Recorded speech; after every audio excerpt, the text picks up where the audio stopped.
Hello दोस्तों, कैसे हो आप सभी लोग। उम्मीद करता हूँ कि आप सब बहुत ही अच्छे होंगे और मेरी वीडियोस को काफ़ी ज़्यादा एंजॉय कर रहे होंगे। दोस्तों, अब मेरा फ़ीवर पहले से बहुत ज़्यादा ठीक है और इस फ़ीवर के टाइम पे भी मैंने आपका साथ नहीं छोड़ा है। मैंने आपको डेली बेसिस पे वीडियोस दी हुई हैं, तो प्लीज़ अगर आप चैनल को सपोर्ट अब नहीं करोगे तो फिर कब करोगे। चैनल को ज़रूर सब्सक्राइब करना। गाइज़, आप देख सकते हो कि अभी भी 85% लोग मेरी वीडियोस को देखते हैं पर वो चैनल को सब्सक्राइब नहीं कर रखे। तो मेरे भाई क्या कर रहे हो। मैं डेली बेसिस पे आप लोगों के लिए वीडियोस लेके आता हूँ और बहुत ज़्यादा डिमोटिवेट हो जाता हूँ अगर आप चैनल को सब्सक्राइब नहीं करते हो। आपका एक सब्सक्राइब मुझे बहुत ज़्यादा मोटिवेट करता है नेक्स्ट वीडियो बनाने के लिए। मैं बहुत ज़्यादा मेहनत कर रहा हूँ, तो प्लीज़ यार चैनल को सब्सक्राइब कर लो। आप लोग के लिए बहुत अच्छी अच्छी गे स्टोरीज़ मैं लेके आ रहा हूँ डेली बेसिस पे। तो प्लीज़ अगर आपको वीडियो पसंद आती है तो हमारे चैनल पे ज़रूर विज़िट करो, चैनल को सब्सक्राइब करो, लाइक करो मेरे वीडियोस को और कमेंट में लिखो आपके जो भी अच्छे अच्छे कमेंट्स हो। मैं उनको पढ़ता हूँ और आपके कमेंट्स और सब्सक्राइब और लाइक मुझे बहुत ज़्यादा अप्रिशिएट करते हैं नेक्स्ट वीडियो, नेक्स्ट गे स्टोरी, एक अच्छी सी गे स्टोरी क्रिएट करने के लिए। तो प्लीज़ आप इन चीज़ों को ज़रूर किया करो। साथ ही साथ इससे पहले मैंने वीडियो बताई थी सहपाठी से इश्क। अगर आपने वो वीडियो नहीं देखी है तो उसकी लिंक आपको नीचे वीडियो के डिस्क्रिप्शन में मिल जाएगी। अदरवाइज़ आप मेरे चैनल पे विज़िट करके मेरे और भी वीडियोज़ का लुफ्त उठा सकते हो। तो प्लीज़ एक बार चैनल पे ज़रूर विज़िट करें। एक रिक्वेस्ट मैं आपसे और करना चाहूँगा जो मैं आपसे हमेशा करता हूँ कि अगर आपके पास ईयरफोन्स या हेडफोन्स हैं तो प्लीज़ आप उनका यूज़ करें फॉर बेटर ऑडियो क्वालिटी। अगर आपके पास ईयरफोन्स या हेडफोन्स नहीं हैं तो आप उसकी जगह अपने मोबाइल के स्पीकर को अपने कानों के पास रखें ताकि आपको वीडियो अच्छे से समझ में आए। तो चलो आज की वीडियो को स्टार्ट कर लेते हैं। दोस्तों, मेरा नाम विशाल है। मैं अपने बुआ और फूफा जी के साथ रहता हूँ। मैं एक गे हूँ। मेरे बुआ फूफा जी ने मुझे बहुत नाज से पाला है। मैं बचपन से ही बुआ और अपने फूफा जी के साथ बनारस में रहता हूँ। बचपन में ही ना जाने क्यों मेरे मम्मी पापा ने मुझे मेरे बुआ फूफा जी को सौंप दिया था। जब मेरी छोटी बहन हुई तब से मेरे मम्मी पापा तो जैसे मुझे बिल्कुल ही भूल गए थे और अब आज तक मुझे मेरे बुआ और फूफा जी ने ही पाला है और उन्होंने ही मुझे पाल पोस कर आज बड़ा किया है, मुझे पढ़ाया है, लिखाया है। आज अब तक मैं 20 साल का हो गया हूँ। आज तक मेरे बुआ फूफा जी ने ही मेरी देखभाल भी की है और अब ना जाने क्यों मेरे बुआ और फूफा जी चाहते हैं कि मैं मुंबई जाऊं कुछ दिनों के लिए अपने मम्मी पापा के पास घूम कर आऊँ। हमेशा के लिए नहीं, कुछ ही दिनों के लिए। हालांकि मैं उनकी आज्ञा ठुकरा भी नहीं सकता। मैंने उनकी बातों को मान लिया है और अब मैं कुछ दिन मुंबई में मम्मी पापा के साथ रहकर आने वाला हूँ। हालांकि मैं अभी तक मुंबई नहीं गया था। मेरा भी मन कर रहा था कि कुछ दिन मैं मुंबई देख कर आऊँ।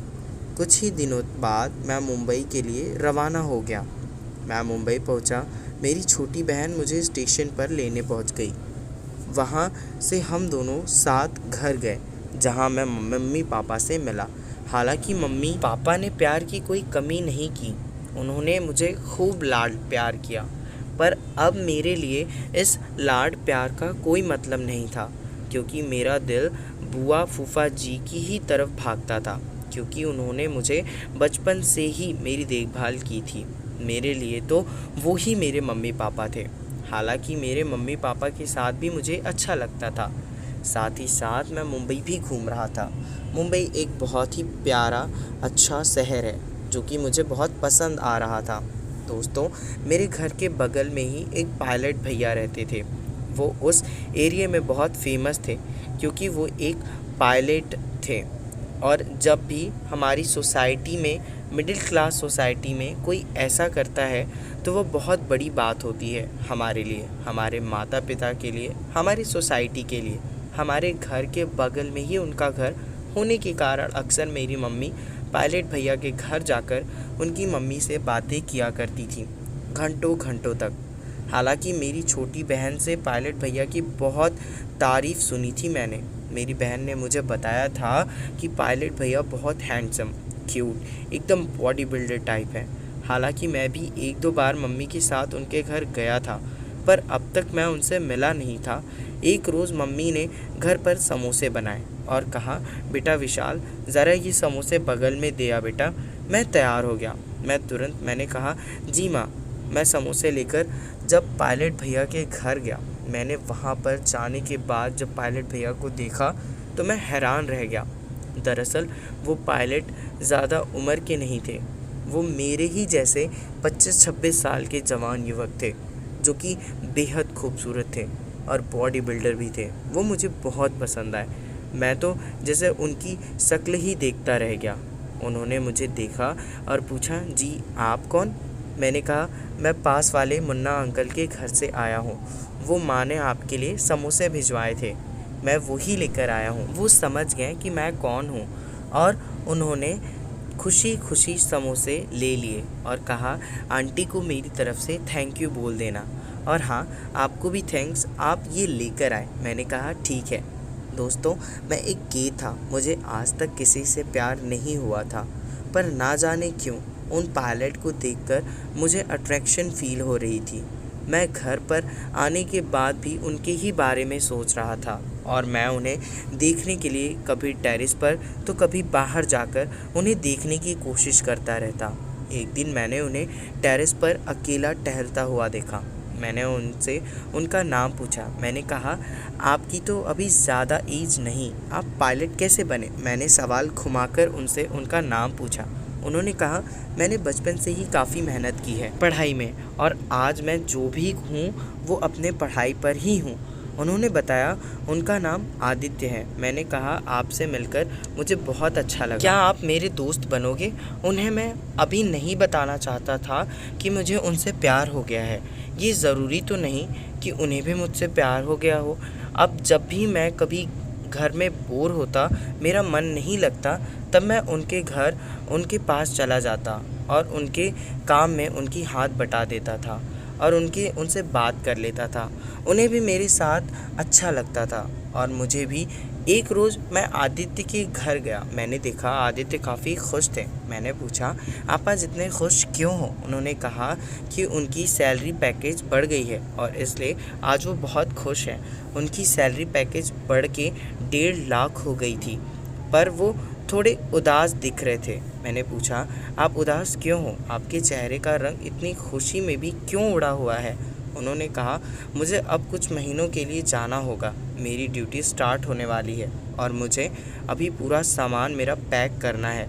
मुझे समझ नहीं आ रहा क्या और कैसे पैक करूं। मैंने कहा, लाओ मैं आपकी हेल्प करता हूं। हालांकि उनके कुछ महीने बाहर जाने की बात सुनकर मैं काफ़ी दुखी था, पर एक दोस्त होते हैं जो दोस्त की कामयाबी को देखकर खुश हो जाते हैं और अपने दोस्त का भरपूर साथ देते हैं। कुछ ऐसा ही हालत मेरा भी है।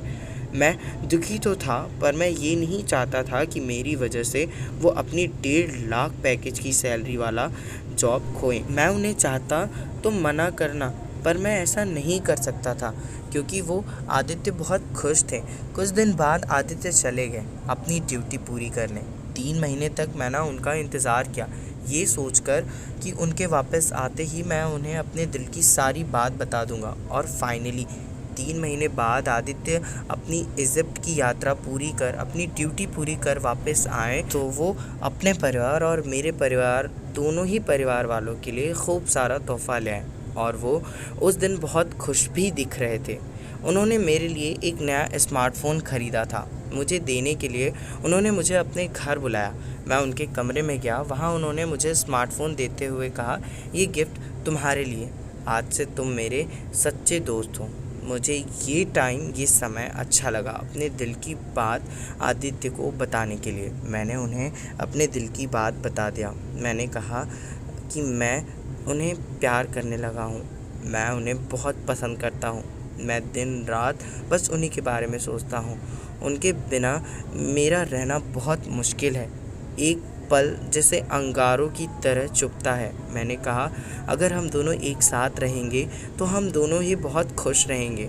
मैंने उन्हें अपने दिल की सारी बात बता दी। अब आगे का सारा फैसला आदित्य का था।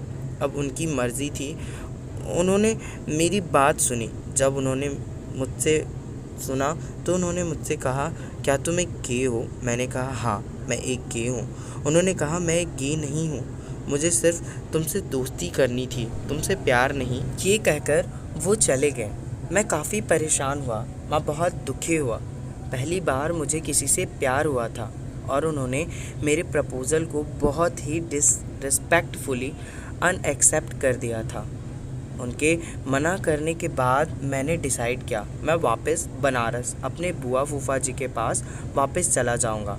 मुंबई का ये सफ़र मुझे पूरी ज़िंदगी याद रहेगा। मैं ये सफ़र अपनी पूरी ज़िंदगी नहीं भूलूंगा और बनारस वापस जाकर जैसे पहले रहता था वैसे ही रहूँगा। हालांकि आदित्य ने भले ही मेरे प्यार को ठुकरा दिया हो, पर उनका प्यार मेरे दिल में हमेशा रहेगा और साथ ही साथ वो हमेशा मेरे दिल में मेरे साथ रहेंगे। उनके साथ बिताए सारे पल, सारी यादें दिल में मैं वापस बनारस ले जा रहा था। बनारस आने के बाद मैं उन्हें बहुत मिस कर रहा था, मैं उन्हें बहुत याद कर रहा था। उनके सुंदर चेहरे का छवि बार बार मेरे आँखों के सामने आ जाता था। उनका दिया स्मार्टफ़ोन मेरे पास था। मैंने उनको बहुत कॉल ट्राई किया पर उन्होंने मेरे कॉल का कोई रिप्लाई नहीं दिया। इस बात से मैं समझ गया कि उन्हें मुझसे बात नहीं करनी और मैंने भी उनके इस नफ़रत को गले से लगा लिया और दोबारा उन्हें कभी कॉल नहीं किया। हर किसी को उसका प्यार मिल जाए ये ज़रूरी तो नहीं। मैंने एक बार फिर अपना सारा ध्यान अपने पढ़ाई पर लगा दिया। दोस्तों, सबको उसका प्यार मिल जाए ये संभव नहीं। हालांकि मैंने कोशिश बहुत की पर मैं कामयाब नहीं हो पाया। ज़िंदगी में पहली बार मैंने प्यार किया था और आदित्य ने बहुत बुरी तरह मेरे प्यार को ठुकरा दिया था, जिस बात से मैं बहुत परेशान था। और इस इंसिडेंट के बाद मैंने प्यार नाम के शब्द को अपने पैरों तले रौंदते हुए अपनी लाइफ से इस प्यार को निकाल फेंका कि दोबारा मुझे किसी से प्यार ना हो। पर मैं क्या जानता था, आगे चलकर मेरी ही कॉलेज का एक लड़का मुझे प्रपोज़ करेगा। एक वो लड़का था हरिओम, वो मुझे प्रपोज़ करता है और मैंने उसके प्रपोज़ल को एक्सेप्ट भी किया, क्योंकि प्रपोज़ल रिजेक्ट होने के बाद कैसा लगता है ये बात मुझसे अच्छा कोई नहीं जान सकता। जो वो उस पायलट आदित्य ने मेरे साथ किया उसका दर्द मुझे अच्छे से पता था। मैंने उस लड़के हरिओम का प्रपोज़ल एक्सेप्ट किया और सोचा कि मुझे अपनी लाइफ को एक और चांस देना चाहिए और हरिओम और मैं एक दूसरे के लाइफ पार्टनर बन गए। हरिओम भी एक गे था और आज भी मैं और हरिओम एक दूसरे के साथ काफ़ी खुश हैं और खुशी खुशी अपनी लाइफ स्पेंड कर रहे हैं। कुछ ही सालों के बाद हमने कोर्ट मैरिज की और एक बेबी भी अडॉप्ट किया जो आगे चलकर हमारा सहारा बनेगा। दोस्तों, प्यार प्यार होता है, चाहे वह लड़की लड़की से हो, लड़के लड़के से हो या लड़की लड़के में हो। दोस्तों, अगर आपका भी कोई पार्टनर है या आपकी भी कोई स्टोरी है तो वो आप कमेंट सेक्शन में मुझे बता सकते हो। मैं नेक्स्ट वीडियो में आपकी स्टोरी को भी ज़रूर कवर करूँगा। और अगर आपका भी कोई पार्टनर है जिसके साथ आप रह रहे हो तो प्लीज़ उसका नाम कमेंट सेक्शन में लिखना मत भूलना।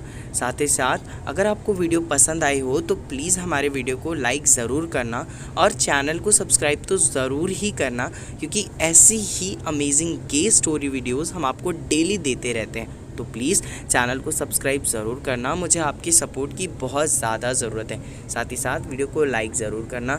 अब मैं मिलता हूँ आपसे दूसरी वीडियो में, तब तक के लिए take care and bye bye, love you.